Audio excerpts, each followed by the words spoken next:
for me and the whole beginning where this all started, because she was the one that I saw first sewing and making dresses by hand, and she always used to make my mom's and my aunt's and all of their stuff. So to grow up watching her do that, it was so fascinating, and I think that kind of just sat in the back of my head that I didn't pick up till later in life. But looking back, I really think that that's where all of this came from. And funny enough, not only did I pick that up from her, but she used to ask all of us when we would travel to bring her back a thimble. And back then I didn't really comprehend, because I was really young before my grandma passed away. And today I collect thimbles everywhere I go.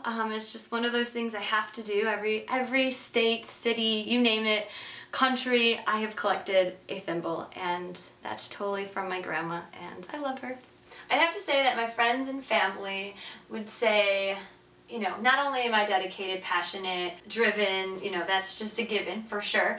On a personality side, I'd have to say they would think I'm goofy, outgoing. I'm the first one to, you know, start a conversation. I have an ability to make people feel comfortable and bring people together. I wish nothing but the best for everybody that's around me. I think of my friends as my family and my family as my friends. So I don't know, I think that, you know, I just keep them laughing, and that's why they love me.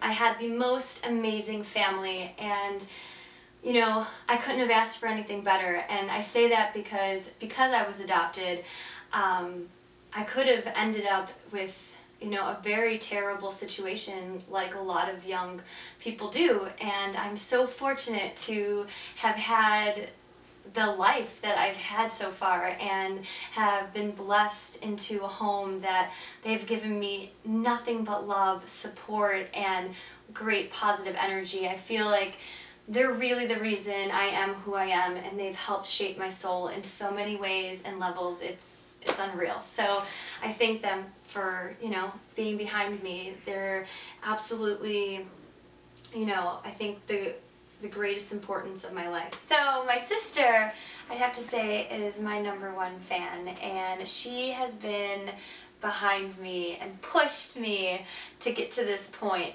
from the beginning, like a lot of people have done.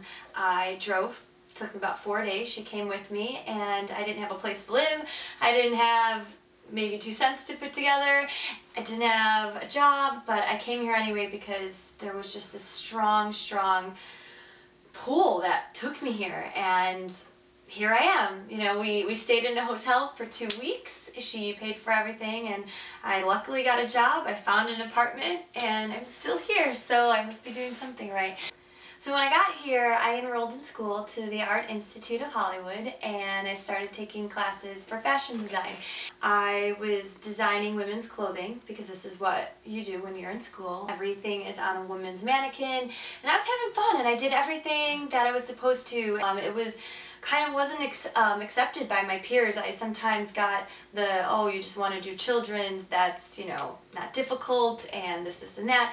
So it was a little discouraging, but I still had this deep desire inside of me, and I had that feeling. I'm like, okay, I'm gonna do it. I don't care what anybody says. It came to a point where we had a fashion show at the end of the year, and I had to try out, and everyone said you have to do women's clothing, and I was like, well, I'm not doing women's clothing. I absolutely could be a part of this fashion show, and these little girls and boys will have just as much fashion and style and taste, and will knock the socks out of all of the audience than any of the adults, and I had to fight for it. So after school, I got into the design world right away. I actually started applying to all of these children design positions, and I actually landed one, and I was the happiest person. I mean, crying, jumping up for joy, anything that you can imagine. I was like, yes, I'm finally doing it. I'm going to design children's clothing for a really well-known person, and I was stoked.